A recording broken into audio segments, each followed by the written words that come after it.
আসসালামু আলাইকুম। কম সময়ে ঝটপট করে কিভাবে কই মাছের ভাপারা তৈরি করা যায় তার পুরো রেসিপিটি নিয়ে আজ হাজির হয়ে গেছি। আশা করি আমার প্রিয় ভাই বোনের কাছে অবশ্যই অনেক বেশি ভালো লাগবে। আর যদি ভালো লেগে থাকে তাহলে অবশ্যই আমার চ্যানেলটা সাবস্ক্রাইব করে দিবেন। কই মাছের ভাপারা তৈরি করতে গেলে অবশ্যই তো কই মাছ প্রয়োজন হবে। তাই কই মাছটাকে আমি ভালো করে কেটে ধুয়ে পরিষ্কার করে তারপরে নিয়েছি। তো আমার যেই কটা প্রয়োজন আমি সেই অনুযায়ী কই মাছগুলোকে নিয়েছি। এরপর যেটি করতে হবে আমি এখানে তেল দিয়ে দিচ্ছি।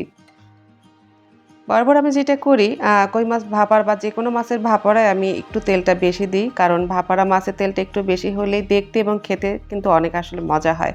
তবে তেলের পরিমাণটা যার অনুযায়ী করে নেবেন। এরপরে আমি ২ টা বড় সাইজের পেঁয়াজ কুচি দিয়েছি। পেঁয়াজটাকে ভালো করে নেড়েচেড়ে আমি হালকা একটা সোনালী কালার করে নেব। বেশি একটা কালার করার প্রয়োজন নেই।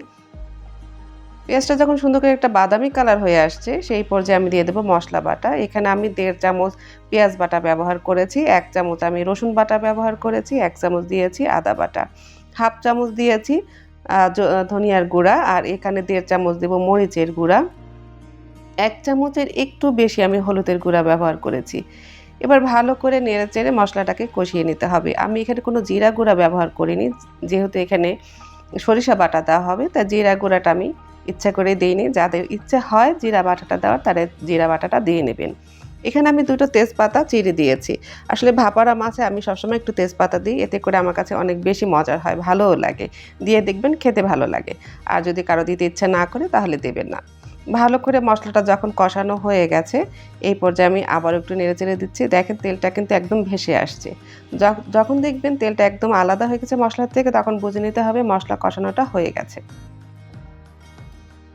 এই পর্যায়ে আমি দিয়ে দেব সরিষা বাটা। একদম উঁচু করে ২ চামচ আমি সরিষা বাটা এখানে ব্যবহার করেছি। ভাপারা মাছের সরিষা বাটাটা কিন্তু আ দিতেই হবে। তাহলে কিন্তু ভাপারা মাছের আসল টেস্টটা পাওয়া যাবে।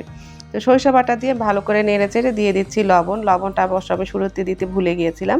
তো এই মসলা কষানোর এই পর্যায়ে আমি লবণটা দিয়ে নিলাম।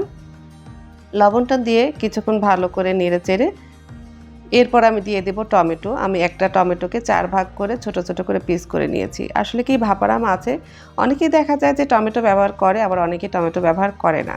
তো আমি একটা টমেটো ব্যবহার করেছি, এতে করে কিন্তু স্বাদটা দ্বিগুণ হয়ে যাবে। অনেক মজার হয়, দিয়ে দেখবেন ভালো লাগবে। টমেটো দেবার পরে কিছুক্ষণ পরে কিন্তু আমি কই মাছটাকে দিয়ে দিচ্ছি। তো কই মাছটা কিন্তু একটু শক্ত টাইপের মাছ। তো কই মাছটা দিয়ে কিন্তু মসলার সাথে ভালো করে কষিয়ে নিতে হবে। যেভাবে আমি মসলা কষিয়েছি ওইভাবে কিন্তু মাছের সাথেও মসলাটাকে ভালো করে একটু কষিয়ে নিলাম।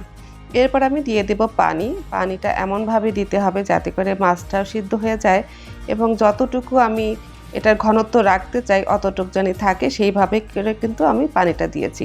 পানিটা দিয়ে আমি ঢাকনা দিয়ে ঢেকে ২ মিনিট রান্না করে নিব। ২ মিনিট পরে আমি ঢাকনাটা তুলে নিলাম। আর এর মধ্যে কিন্তু আমি মাঝে মধ্যে একটু নাড়াচাড়া করেছি। আসলে অফ ক্যামেরায়। তো নাড়াচাড়া না করলে কিন্তু তলানিতে লেগে যায় বা মসলাটা পুড়ে যায়। সেটা খেতে কিন্তু কখনোই ভালো লাগবে না। তো এখানে আমি ৩ টা কাঁচামরিচ ব্যবহার করেছি। তো ঝালটা যার অনুযায়ী করে নিবেন।